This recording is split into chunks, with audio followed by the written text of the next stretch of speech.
All right. Do you want who's I'll just wait. I'll take your lead, Beth.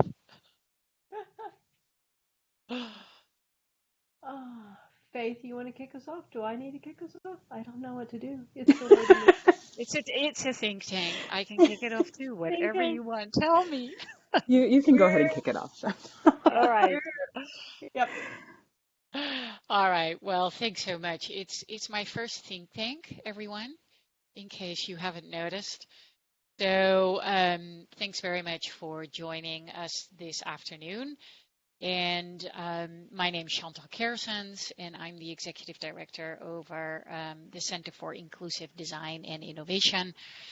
And I made a point here in this opening slide to put the acronym with dots because we've been asked whenever we refer to ourselves or you refer to us to actually articulate the letters, and so refer to us as CIDI rather than city or city, because sometimes people, um, hear it differently. And so you'll hear me say regularly CIDI, Center for Inclusive Design and Innovation. And basically, we live and breathe accessibility. And I'd like to, today give a little bit of an overview, brief overview of our history and work. I know that many of you know us, but I've also noticed in my short tenure, I joined Georgia Tech and the center in August of last year, noticed that not everyone is always aware of the previous centers that merged into CIDI. So I just want to do a little branding today and then talk about both the services that we deliver, some of the projects, current projects, very exciting, and that hopefully articulate and exemplify some of the great work that we do and may give you some ideas. So by talking about current projects, obviously current grants. So we have a couple of new grants, very excited that just came in, so want to talk to you about that. And then you'll see towards the end slides around interests and needs. And, just reach out with anything that comes to mind, but that way we have a couple of pointers. My goal is to limit it to 25, 30 minutes so that there is ample time for it actually being a think tank. And I'm going to put a timer on actually so that I can keep track of myself. Okay. So we're anchored, as many as you know, in the disability community. So when we talk about accessibility, honestly, when I first heard of accessibility, I'm not sure I had the same understanding as I have today. So really, accessibility has everything to do with designing and making sure that solutions, whether it's for the built environment or the digital environment, that it is accessible to all of us, including people with disabilities. And many of you know the previous two centers that merged into CIDI. On the one hand, AMAC, and then on the other hand, CATIA. And so CATIA started at Georgia Tech in industrial design. AMAC actually started at the University of Georgia, which is where it was for a long time. And it started out creating alternative texts for people with print disabilities, so things like dyslexia, which is actually pretty common, and I'll talk about that in a little bit. And so the whole notion of providing accommodations, alternative media for people with disabilities to increase or provide access. And like I said, these two centers essentially merged in 2018 into CIDI, and then I joined in 2019. So very excited. And I want to emphasize also that the people that you know, like Carolyn Phillips, like John Sanford, they're still at CIDI. So sometimes people, they ask me, like, is Carolyn still there? Is John still there? And the answer is yes. Little has changed, but we're really, because we have many synergistic activities in terms of services and research, this has been a process and a center merger that was long coming, and I'm very excited to be here and carry the torch with everyone else. We're also driven, a lot of our work, this year is actually the 30th anniversary of the ADA, Americans with Disabilities Act. We don't have time to go into that, but obviously a lot of the work that we do, the ADA is 30 years old this year. A lot of the work we do is grounded in that landmark piece of legislation. It's a civil rights legislation that prohibits discrimination against people with disabilities and also affords, it's an equal opportunity law. So very important, and it drives a lot of the work that we do in the sense that the letter of the law really drives a lot of the compliance-based work and requests that we get. Websites or buildings not being accessible. And we'll talk about that in a little bit. So that is the letter of the law, and that there will be potentially, there can be lawsuits from the disability community because the built or digital environment and materials are not accessible. But really, I think what I want to emphasize also today is the whole notion of the spirit of the law. And that, sure, you can be compliant, but honestly, I think what we all want to strive for is to be inclusive, and that's the whole notion of inclusive design, universal design, is that by designing for all, not just a happy few or, a slim majority, we're actually making things better for everyone. So the spirit of the law is to be not just compliant, but to be a lot more comprehensive, proactive, and sustainable when it comes to accessibility. And in terms of the how common disabilities are, I think there's very frequently a misperception that you're designing for perfection or just a happy few, whereas really disabilities are, they come in many different forms, and I've listed the most obvious categories here. And so what we tend to think of is, limitations in hearing, vision, and mobility, but really there's a large group of kids, but also adults that have print or learning disabilities, things like dyslexia, dysgraphia, dyscalculia, and the whole notion of neurodiversity. So things like autism, ADD, ADHD, intellectual and developmental disabilities, but then also things like, some of these disabilities are hardwired and people are born with them. But then there's also the whole notion that people age into disabilities. So for instance, and frankly, we will all age into a disability. So keep that also in mind when we talk about accessibility, that one day, I love the quote by one of our managers, John Rempel, who oversees ICT accessibility and quality assurance. And he likes to say, we're all going to have some disability at some point in our lives. And so really the segment of the population that we're talking about at any point in time is 15 to 40% of the population. Because by now it's also chronic conditions, so things like cancer, diabetes, mental health conditions all fall under the definition. There are a few more qualifiers, but essentially those would qualify as a disability and really should be accommodated.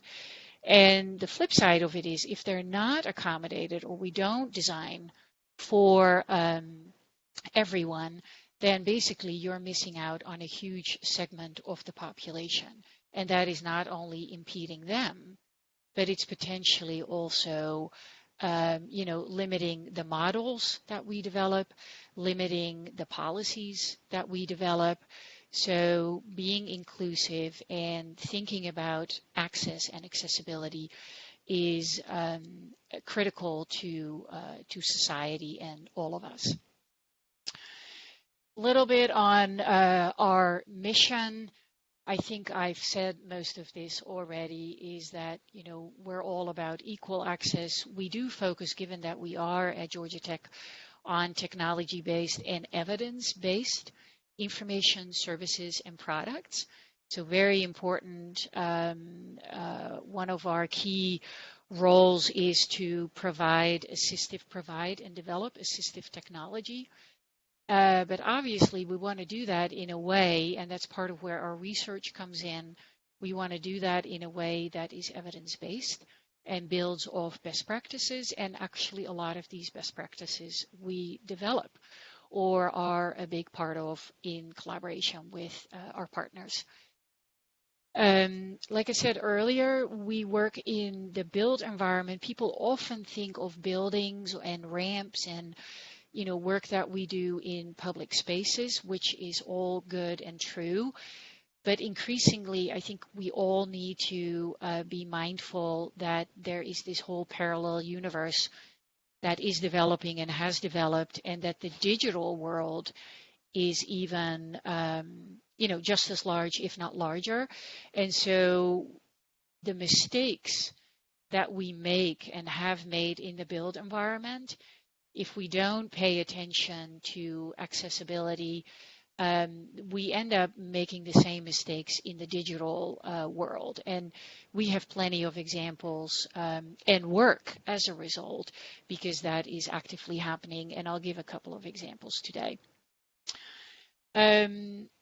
Our goal really is, and why we're doing all of this, and why you want to give accessibility as much attention as you can and consideration, is because the disparities for people with disabilities and other minority groups are much higher than for other segments of the population. So and it's really across the lifespan.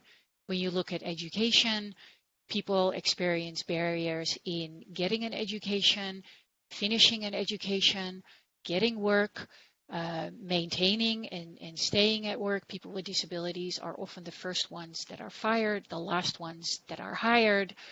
There are vast health disparities, and we're seeing that today with COVID-19. To us, it's not new. We play a large role whenever there is a natural disaster. We have lots of good partnerships with FEMA, but honestly, part of the reason why we have that role is because people with disabilities they have the highest casualty rates, and we're seeing the same thing with COVID-19. And so the goal is really through inclusive design and by providing access to information, services, and products, is that we remove barriers and we remove disparities. And by the same token, if we are not inclusive, these barriers and these disparities are sustained, if not augmented. So consequently, just want to make a plug for the services to extent that people are not aware with some of the services that we have on site. So we offer Braille, we offer e-text, meaning, people with print disabilities who cannot read or are very slow to read because of how their brain is wired. They will use, screen readers. And so if a text is just a print text, by converting it into an electronic text, and there are lots of details and expertise around how to do that and how to do that in a good way so that the information is not only presented accurately, but also in a way that it makes sense to consume the information and understand the information properly. So for instance, how do you go between text and an image that may be on a page, and that there's a logical order? So that is something. We have an e-text department. We provide captioning and described media.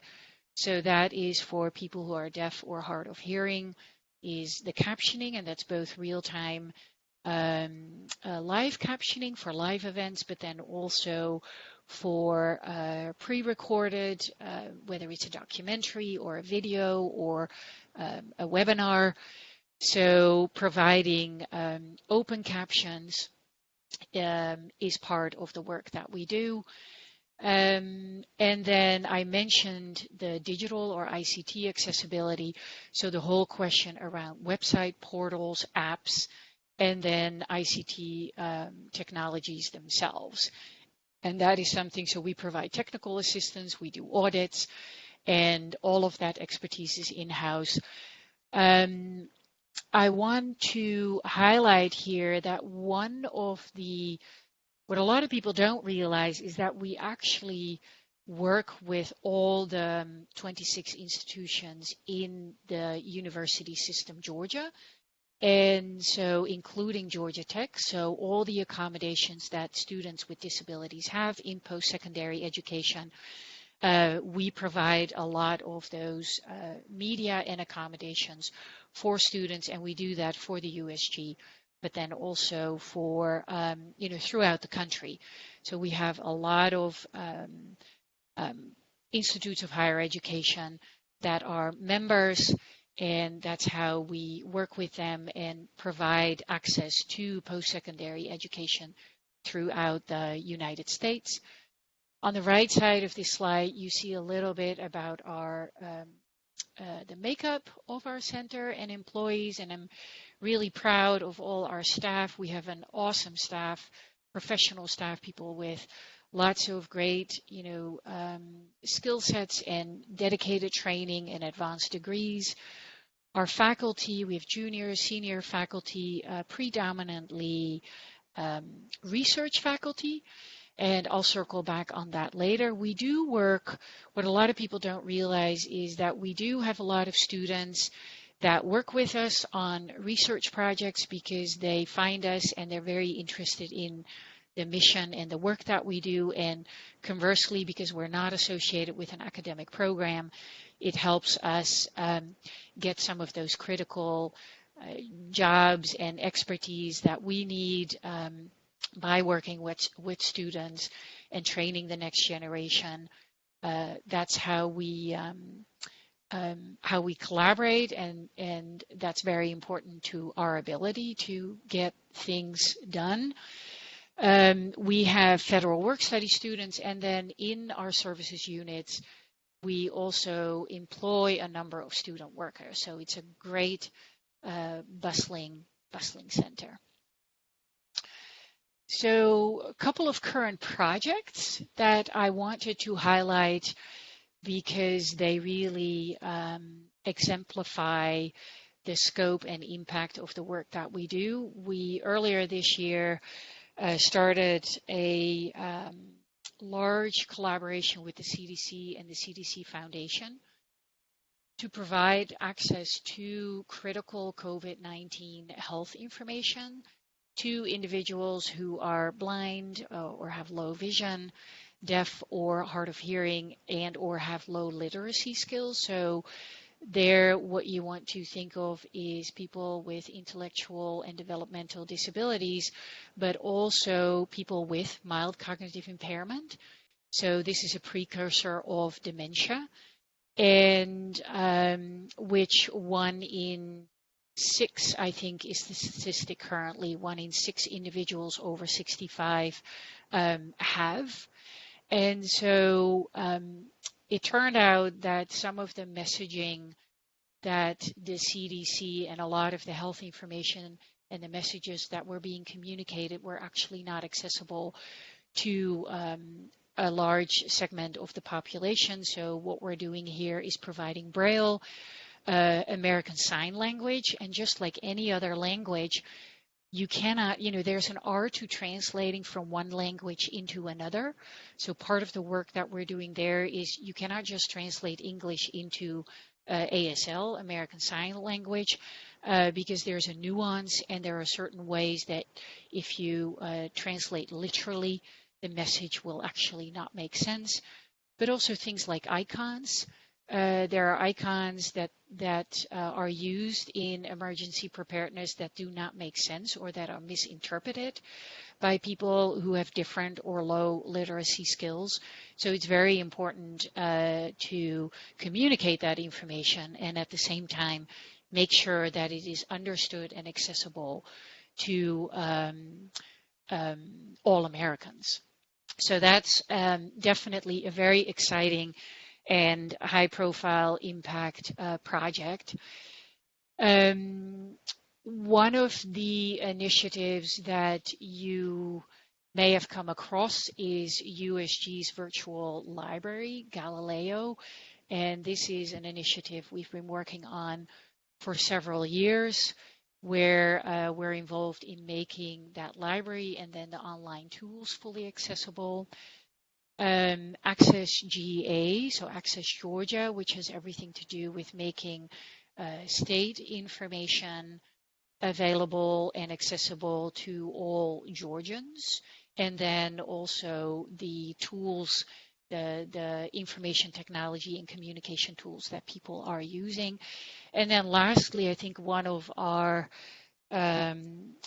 programs that we're very proud of and that was started at CIDI is the Prison Braille program, where we actually train offenders that are in prison to become Braille transcribers. And again, it's like learning a whole new language, and it's a huge new skill set that is actually very valuable. So not only do the trainees learn this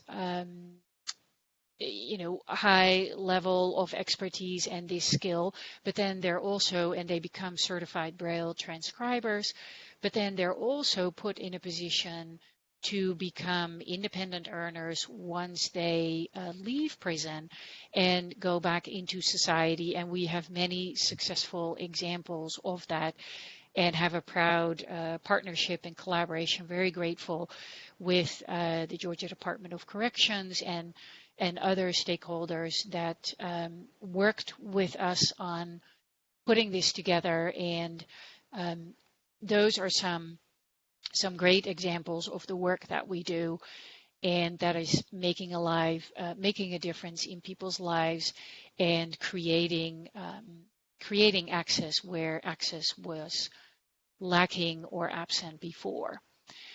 So moving on to some of the ongoing grants, the larger programs that we run to give a flavor of the work that we do and the work that we are doing and will continue to do in terms of what does the future look like, what do opportunities for partnership look like.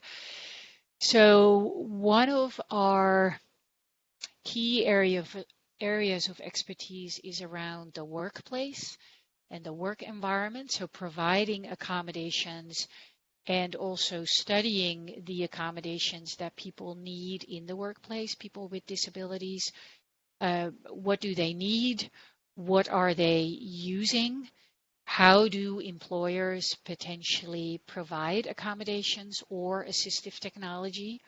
And how does that impact outcomes? And why this is so important, obviously it's important, but in terms of the research, there's actually not a whole lot of good research around workplace assistive technology and accommodations. And as a result, a lot of the accommodations that are provided, and this is not exclusive to the workplace, we see that actually across the board. It's the same potentially in education and in other settings that I will touch upon, is that a lot of these decisions are being made or advice is given by untrained, individuals, and they may have the best of intentions, but it means that they are not using evidence-based information on how to match assistive technology depending on the disability or the combination of disabilities. And so there is actually a lot of opportunity there for more research and for providing more evidence-based accommodations. And then obviously also documenting the outcome. A question that we very often get is how successful is assistive technology, or how does it make a difference? What is the return on investment? And part of the problem is that honestly, there's not a whole lot of data out there to make that business case or to make that scientific case. And so that is part of what we do in these grants, is consistently in different areas of life, is building that evidence base in an attempt also not only to create scientific insights, but then also, and data, but also obviously to provide services and recommendations and accommodations that are really meeting a need and making a difference in people's lives. And so what you're seeing there, and you'll see in a little bit when I talk about some of the areas where we are currently working, is around decision tools. How do you match individual needs with technology, and how does that affect outcome? And that is something that we're actively, that whole spectrum of needs to making the match, and then how does that impact outcome, whether it's in work or education, or making the transition between education and the workplace. There's lots of opportunity. And then later in life, so as people age with a disability or into a disability, same question there. How do you match needs with technology, and how is that benefiting outcome? And we do have some questions and research interests and needs there, so I'll circle back on that. One of the other large grants that's actually Rehabilitation Engineering and Research Center is TechSage, and I know a lot of people, I think, on this call today are familiar with it.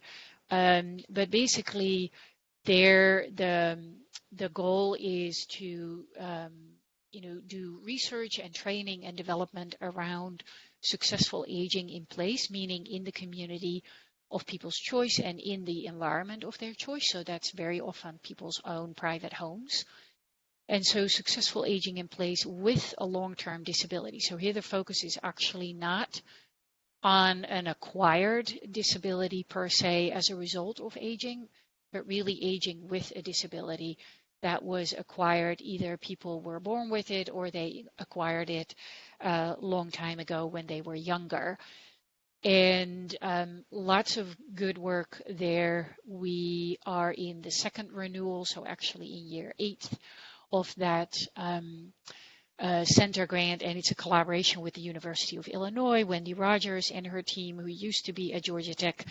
And so a couple of things I'll circle back on later. 2 new grants that are listed here, Aging Well and Assistive Technology Network, were just awarded to Carolyn Phillips and her team, and then Maureen Linden and her team. And so very excited about that. 2 large grants, 3 to 5 years, $4 million total, to basically, develop. Part of what I was saying also earlier is how do you match and make information available in real time when people need it.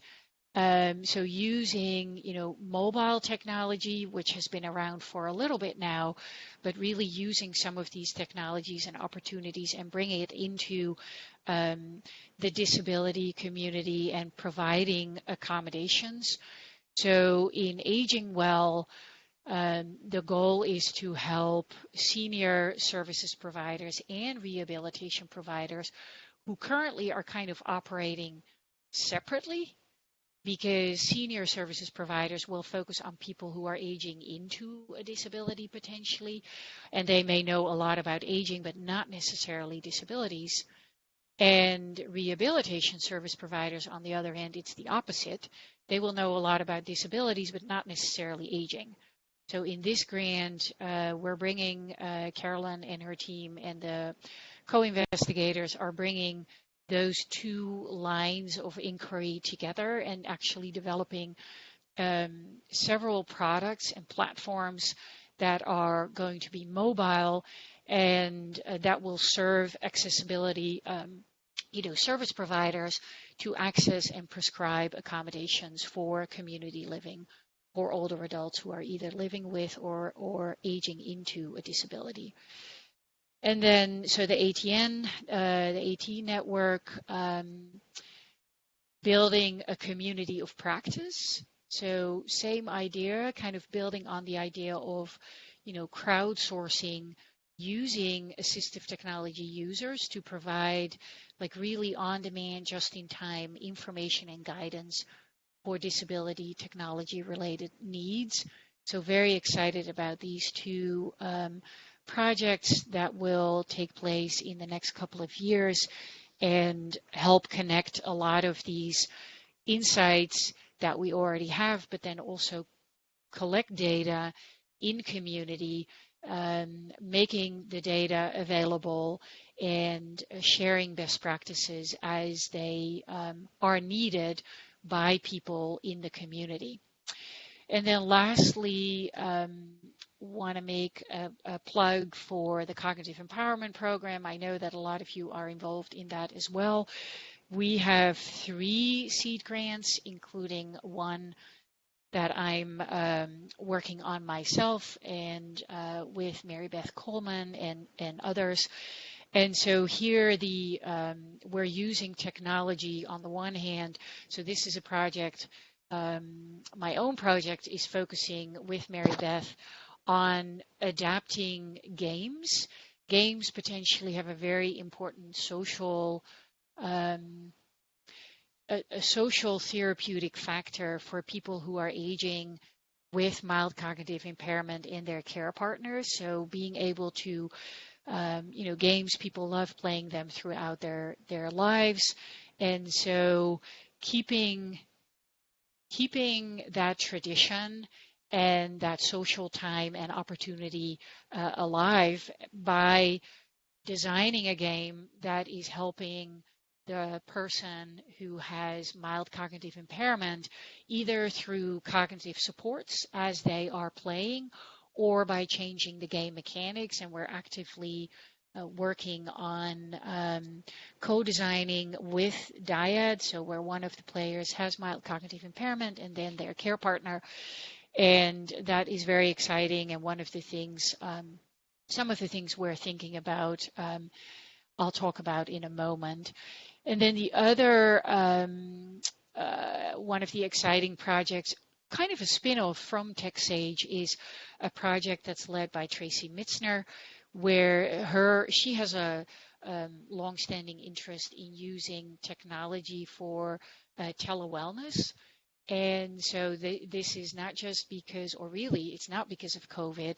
This is something that she and the TechSage team have been working on for many years, how to provide interventions to people with disabilities or mild cognitive impairment that serve wellness, health and wellness. And in this particular case, she's looking to translate an evidence-based Tai Chi program out of Australia and translating that to a technology platform.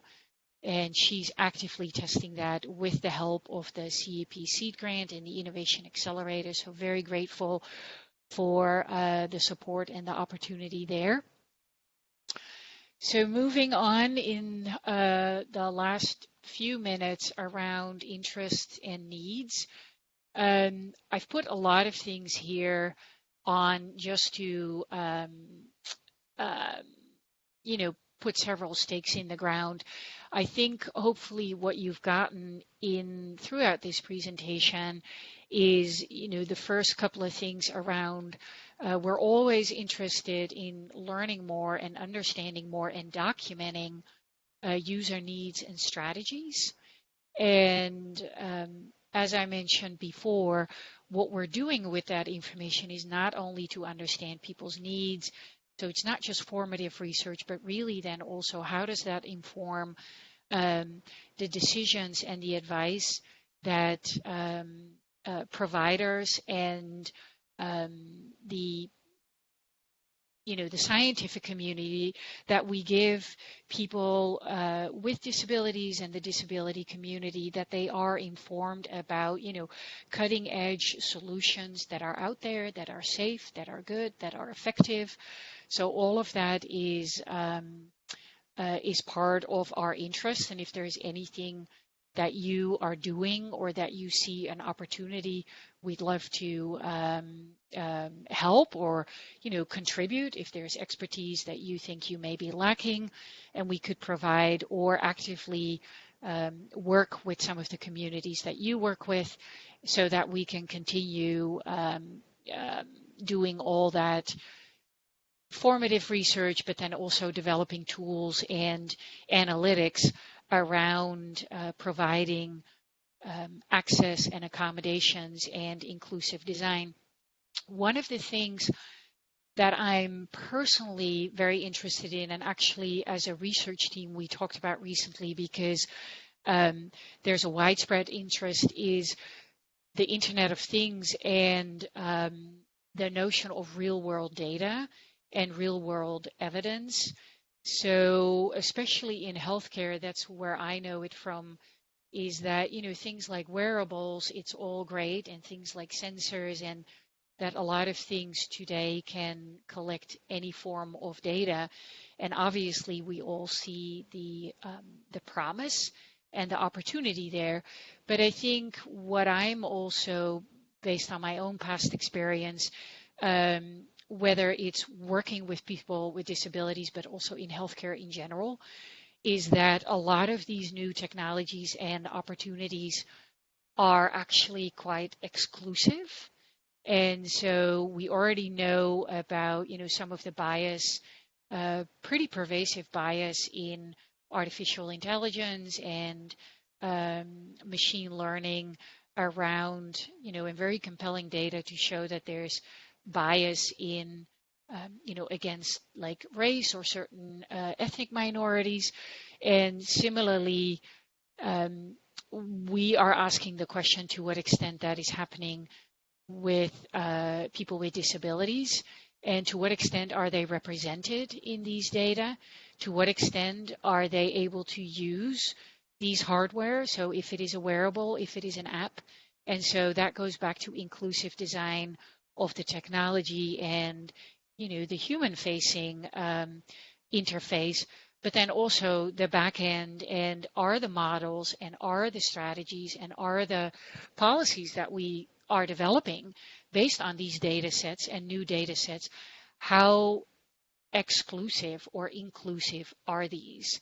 And I think that is really a huge opportunity for research.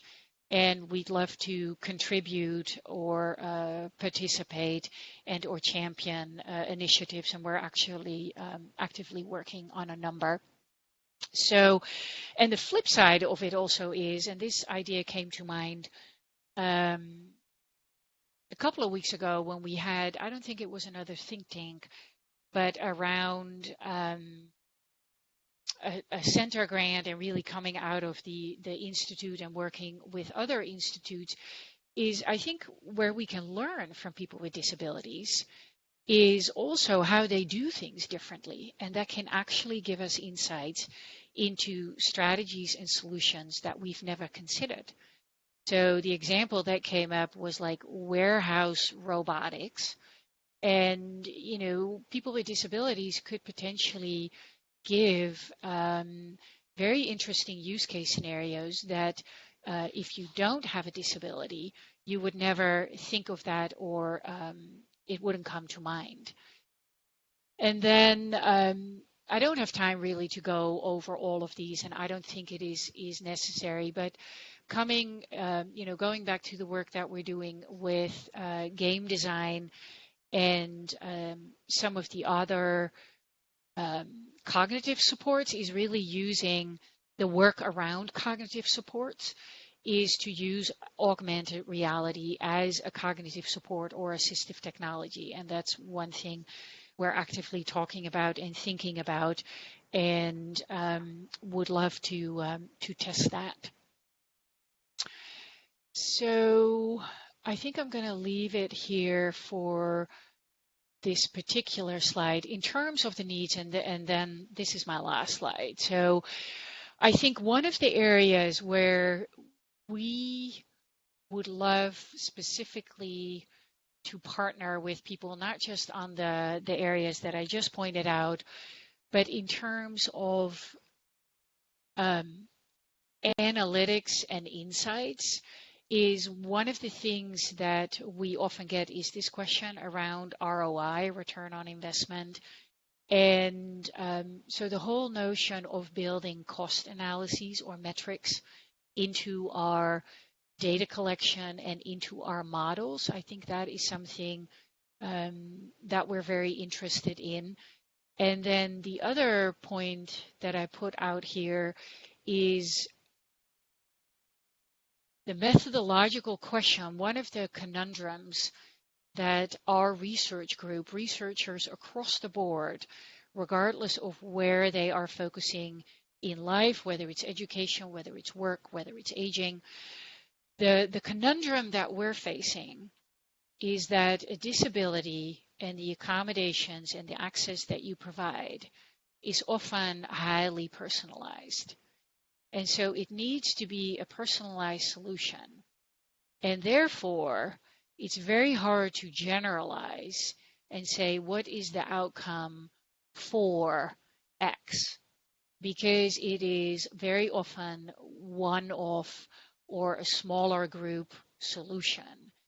And so how to build an outcome-based that is that can speak to the question both of efficacy and in terms of return on investment, or what the impact and the potential savings are. And so connecting the individual to like the larger outcomes and having metrics that are kind of ignorant or agnostic on one level, and at the same time they need to accommodate all these one-off solutions. I have some ideas around it. We have some ideas around it, but would love to hear work or ideas from others that may match this particular conceptual problem. Like I said, because we're not associated with an academic program per se. Most of us are not. We're always interested working with students. So if you think there is a synergy and you are working with a student, happy to partner on that. Obviously, Georgia Tech does not have a clinical department or unit, so very grateful for the partnership, for instance, with Emory. But I think we're always looking for clinical partners and populations to work with and partner with. And then this last point around proposal development and partnerships is really, it speaks a little bit to my own short tenure at Georgia Tech, in that, being new to the Institute, I think we have a lot of expertise, and I definitely, part of my role is to be a conduit between you and the center and you. But definitely also welcome people's guidance and input on how to contribute to proposals, how to champion proposals. We're very eager, and I'm definitely available to work with people on proposals, but I'm still also learning the ropes. So if there's anything you can tell me or want to work on, just reach out, and don't feel bad putting something on my plate or talking about it, because that way I will learn and I can be a better conduit and partner. Okay, I'll leave it there. And I will just stop sharing. Faith, what is good? Should I stop sharing my screen or leave it up? Yeah, you can stop sharing so then that way you can see folks. Okay. We'll open it up if anyone has questions. I think there's some questions and answers happening in chat, but I didn't know if anyone had anything specific. Yeah, thank you, Chantel. And I think, yeah, Karen's been answering questions for you as you've been going, so you guys are a good combination here. Thanks, One Karen. of one of the things I was curious about with you're working with the CDC on COVID-19 health information, and are you connected to any of the RADx efforts? Because many of those have a communication element to them. So this is RADx around either new tests or increasing testing for COVID that's coming through NIH. You know what? I'm not sure we do, so I'll take that to the team. I'll write it down and yeah. Yeah, so let's make sure to find out. So one of the RADXs is just about to start, and so I'm working on that one, so I can try to help there. But the other one that's been going on for quite a while, led by Wilbur Lamb and others, does involve the CACP folks. So it'd be great to, if if part of Georgia Tech is helping NIH and part of Georgia Tech is helping CDC with some of the same questions, it would Yeah. be good for us to combine Well, that. yeah, and I think the short answer is the potential limitation, but that doesn't mean, part of the work we're doing with the CDC is like massively time sensitive, obviously, and short term. So this is actually a project that's supposed to finish in March, but that doesn't mean we're actively looking already at translating it and sharing it with other groups. So I think what you're saying, Beth, making that connection and figuring out how we can build upon the expertise that we're building and that you're having and the needs that you're seeing will be, some of it obviously because it is CDC is not going to be in the public domain, but that doesn't mean that we cannot work on some of the learnings and or brainstorm around how it is applicable, because obviously we're partnering with the CDC because we had that expertise in-house. Yep. So the one that I'm involved with is focused on increasing COVID testing for underserved populations, and in Georgia. And there you go. One of the open questions for us is on the health communication side. So it'd be good to bring it together. That would be great. Chantal, who are you working with at the CDC and the CDC Foundation? You know what? I can circle back with you, Carolyn. That'd be great. I need to, great. yeah, I don't, I can look up the names, but I don't have them readily available. Okay. And do you know if Mem Kelly is one of the people that is involved or knows about this? I don't know, but I can, if you would put that, you know what? Yeah. I'll put that down and circle back with you. Okay, that would be great. Just send me an email and I can follow up with you. Okay, that would be great. One thing I wanted to tell y'all that is in this regard, and a number of you participated in a meeting about 1.5 years ago when Microsoft was on campus and their accessibility group came down. Back in the spring, it was about the time COVID, we were shutting down. They approached us along with G3ICT, which is a very unfortunate name for an organization for me to try to tell you. Chantal, I'm sure y'all know about it. It's hard for me to type and it's harder for me to say, so I said it one time. There you go. They are partnering with Microsoft is partnering with G3ICT and several pilot schools to look at a maturity model project, and they approached UIUC and us first, and I pulled a number of people in, and basically I got the, "Are you kidding me? Right now you want us to do what?" And I just cleaned that up for you guys. But fortunately, my contact kept pushing, and I kept asking, and finally, at some point, I said, "We can't do it." And then about 2 weeks later, James Logan from OIT went, "We need to do this. We absolutely have to do this." And anyway, it looks like we have a call next week with the fellow whose name is not coming to me right now. His name is James from G3 ICT and Microsoft, and there's a few folks here. We're looking at a light project, a light maturity model project. Steve McLaughlin is very excited about this idea, and so is Darren, the new CIO. And so I have a feeling that y'all will be involved at some point. But we're looking at a light one, and if it goes well, then we'll look at something broader than that. But I wanted to. There were a number of people, as I said, across your organization that participated in this call, and sometimes y'all wonder when we call you and ask you to sit around the table over lunch and brainstorm with the group, what the hell is going to happen to this, and was it worth my time? And it hopefully will be. So, Right. Thanks for. Yeah, and we have several collaborations and connections with Microsoft as well. So in general, it will be good to. I need to circle up with you on that one and make sure. Yeah. Good. Yeah. Okay. How much? Yeah, and Carolyn, I think in general. Sorry, Beth. Let me just finish that thought. In general, Carolyn, I think there are a couple of opportunities lining up that I've been wondering about, coming from like the startup world and industry.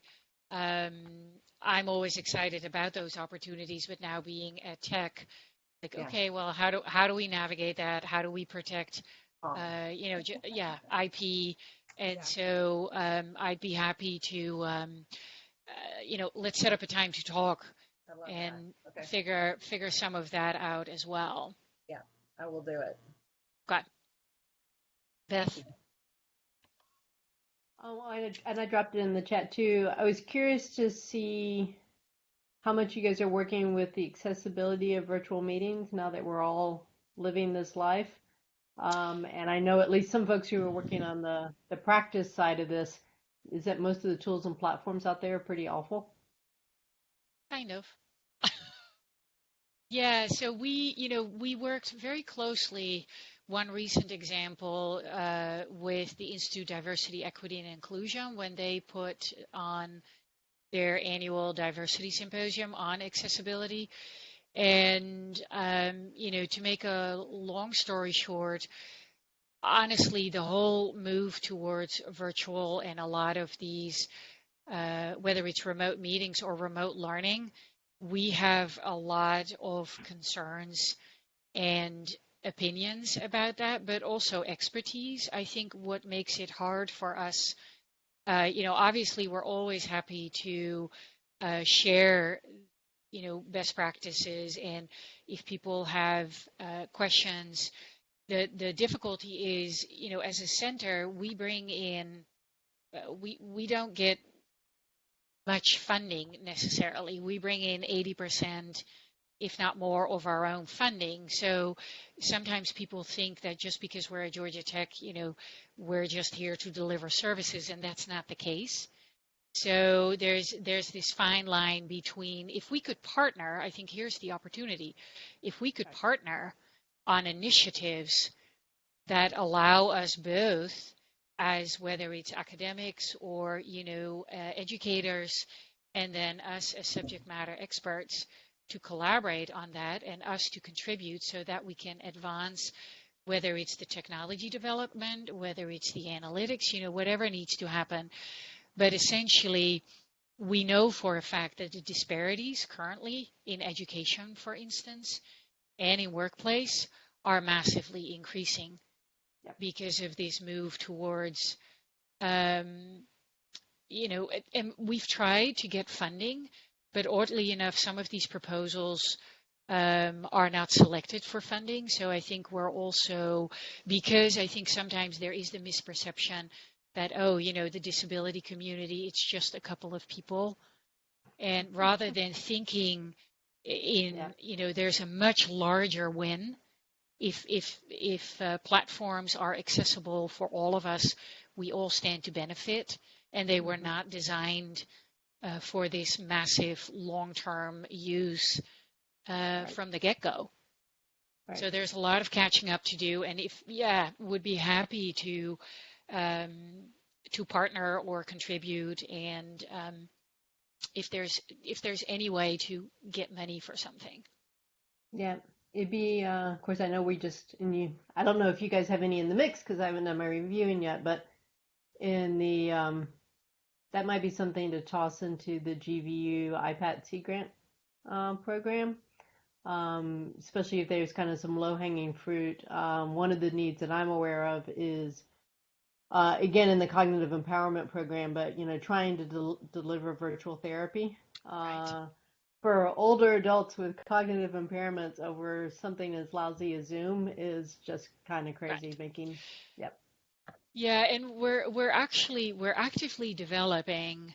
I'm actively developing a number of ideas, also in partnership with GSA. I have a presentation coming out of the Cognitive Empowerment Program in a couple of weeks, and the technology and aging special interest group within GSA, because I think there's a lot of opportunity there. Again, we're all forced into this virtual world, but the disparities, and we know from our work with older adults that older adults are very interested and very keen to adopt technology and to use it, but it does need to be accessible. It does need to be, and simple things, we talked about icons. Simple things like that we take for granted, like swiping or, even a touch screen. So we were talking as an interest group just the other week around there needs to be potentially a different, taxonomy, a different, different icons, different, and dedicated trainings. And I know some of these trainings are already out there. So it's also a matter of, bringing it together. But look, we're actively doing gameplay observation over Zoom. And it's opening doors, but it's also obviously a barrier in and of itself. And we're creative, let's put it that way. Thank you. This is Karen. Can I jump in for just 1 second?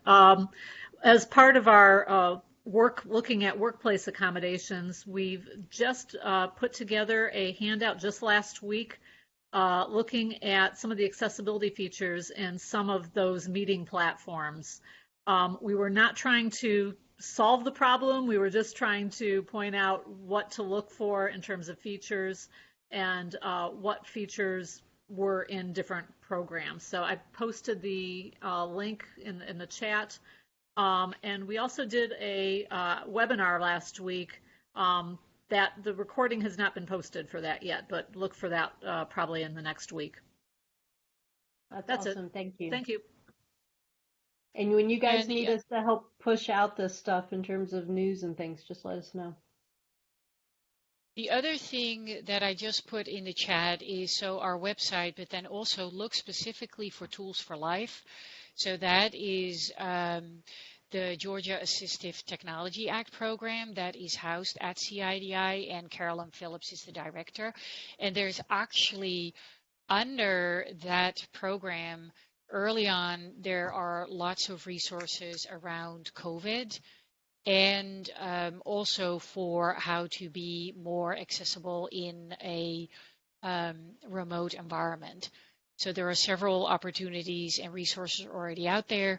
And thank you, Karen, for sharing the latest on what's coming.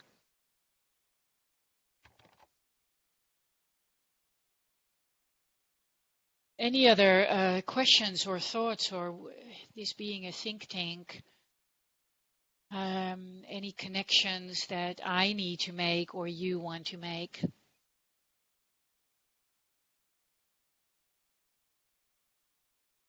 All right, unmute twice. Forgot about that. Hey, Chantal.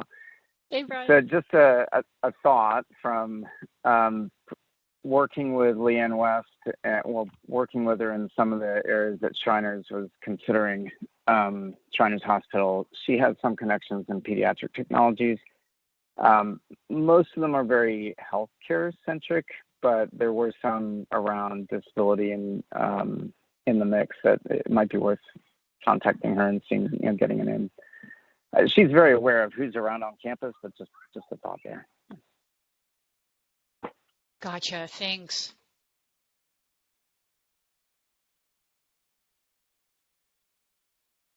And Chantal, I know you know about this project because you, I think, helped me promote it, but I'm hoping we'll have data in the resilience of the LGBTQ community in COVID with respect to cross with disability. So still data's just starting to come in on that, but I'm hoping we could look at that. But anything we can do to help promote it in the community would be great to get that. Okay. Sure. And that is another thing. I didn't really go into great depth today, but it aligns with one of the interests that we're having, again, going back to the notion of where are the biggest disparities. It is, also at the intersection of belonging to more than one minority group, right? Because we tend to talk about these things as if they come in silos, and they don't. So things like having a disability and being Black, having a disability and belonging to the LGBTQ plus, community. Yep. So yeah, point well taken. And the disparities are greatest. So there's a huge evidence base and significance. So happy to to work with you on that and others. I was on a call at lunch today, or I guess it was this morning. It's all a blur. It was my first call of the day, but the Atlanta Business Journal put together a health panel on COVID and basically the future of health. And the CEOs of Grady, Wellstar, Piedmont, and Emory Medical were on it. And I don't know if any of y'all had a chance to sit on it, or if you got the invitation, or if you're able to get the link. I don't know if it was recorded or not. But one other thing, I did not realize this, and maybe I should have, and maybe I heard it, and just it's been so long ago, and a year far, far away, called 2020 at the beginning. I don't know, but they were all working together pretty closely, and I think they still are, but they certainly were in communication, I think, weekly. These CEOs were. Especially in the beginning, because they were like, we've got a PPE problem. Nobody had enough of anything. And then you had the whole Grady flood going, and where do you put all the patients and all. So it was interesting. What they all talked about was trying to get into those areas of the population that that were not going to come in, that were not going to seek treatment the normal ways. And I wonder if there's an opportunity, if there's something that we could push to those 4 plus, I'm sure Donna Highland and some others that are in town. Mm-hmm. Northside wasn't represented there, that of the work we're doing, or at least the interest in maybe even tackling that to that group as a whole. I don't know what y'all have to think about that, but I am certainly willing to do what I can on my part to push that. Oh, I think that would be great. And honestly, Caroline, I think, part of it is people not coming in, but you also have to ask yourself the question, can they come in? Right. Right. And that is the whole notion of disparities that was even before, COVID-19, that, and we have many examples in our community and even, among our own employees where, because people are remote or depending on the disability, they cannot get even access. They can't get access because of their disability. And then on top of that, if the platforms are not accessible, right? So this goes back to digital accessibility. Then you can have all sorts of telemedicine appointments, But if people are not empowered or set up, or these platforms do not work with the disability that someone has, and it goes back to, do they have internet? It goes Absolutely. back to Yeah. so it's both coming in, but then also there are the whole notion around telehealth not being accessible is a big problem, and yeah. Yeah, well, the second panel, I actually had to get off for another meeting before I jumped on to Beth's research director's meeting. So I missed the panel, but there was it was on telehealth, and there was somebody from one of the hospital systems from South Georgia in a very remote area. There was a gentleman who represented Kaiser here in Atlanta, and I don't remember who else was on the call, but she was talking about how great telehealth was for some of these remote areas. But you're absolutely right. If they don't have the connections, if they can't figure out how to work the system, it's tough. And it doesn't. You don't have to be in remote Georgia. You can be in a Exactly. an elderly high rise in downtown Atlanta and not be able to get the care that you need. So Right. it was an interesting story, and I was sitting there thinking, oh God, Georgia Tech has got so many ways Right. that we could help, and I was just, as I said, a bystander, if you will, watching it. But I do think it'd be worth if we can find a recording of that, to see it and see what we might be able to do to plug in and help that community, especially that first group. So I'll throw that out. Absolutely. Yeah, if you want to share that, and then I'd be happy to take a look, and we can see Okay. how that piggybacks on some of the other initiatives and some of the resources that we have. And if there is an interest in, I think it for us, it is great to partner with outside stakeholders, internal partners from other units, because that puts weight behind it, right? I mean, we have a lot of expertise, whether it's technology around disabilities and technology, but we need others to champion with us and behind us, and to make those connections like you're doing right now, and educating people on the possibilities, and then making a difference, because the disparities, we knew they were there, and they're Yeah. only getting bigger under the current Yeah, circumstances. and they really, the one thing that they talked about the most, and I don't mean to drag this on, but the one thing they talked about the most is that it was one thing. The first wave and the second wave were of a concern, but they are really worried about this third wave coming in. That they feel like it's imminent, especially with the flu season, and the fact that you really are seeing too many people who are out, who are not masking up and doing what they need to do, and so. While right now, all the hospitals said, in town said, we're good. We're all good right now. We're seeing the surgeries come back. We're seeing people come in and do things, but we are we're in a holding pattern right now and prepping for that third surge, because they know it's coming, and they want to be ready for it, but they also are very worried about that population that may not be able to make it in, and what happens to that group. So. I'll see what I can do on that one. I've got to run as Okay. well, but thank you so much. The presentation was great. It was great to see y'all. Same And for here. those of you Thank who are you, not Carolyn. showing your face, come on, man. Y'all need to do that next time. Talk to you later. Thanks. Well, and let me make a plug there too, because I know that the expectation is very often to actually show your face, but depending on the person, that may actually be, people may have a good reason to not show their videos. So that could actually be an accommodation. So ask for it, but if someone is not showing their video, um, don't make them feel bad. Just respect what they need. So Chantal, I was going to say that if I think in a way I view your group as being experts, especially the Tools for Life folks who are getting into the community and learning about everything that people need. The rest of us are here and don't necessarily have that opportunity. So, one way to push that partnership is to help us better understand where there are those opportunities, and we together chase Yeah, after funding. right. Well, That's great. actually what Maureen and Nathan did, by the way. So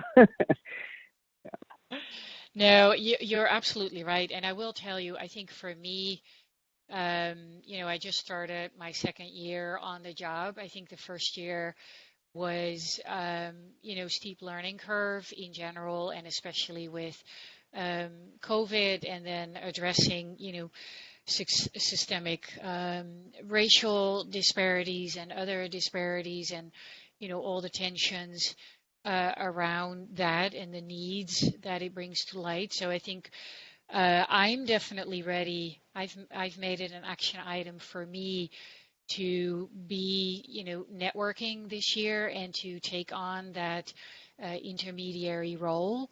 And so that's a point well taken. And as I learn more, I think we're always happy to, speak up and be the voice based on what we know and what we learn.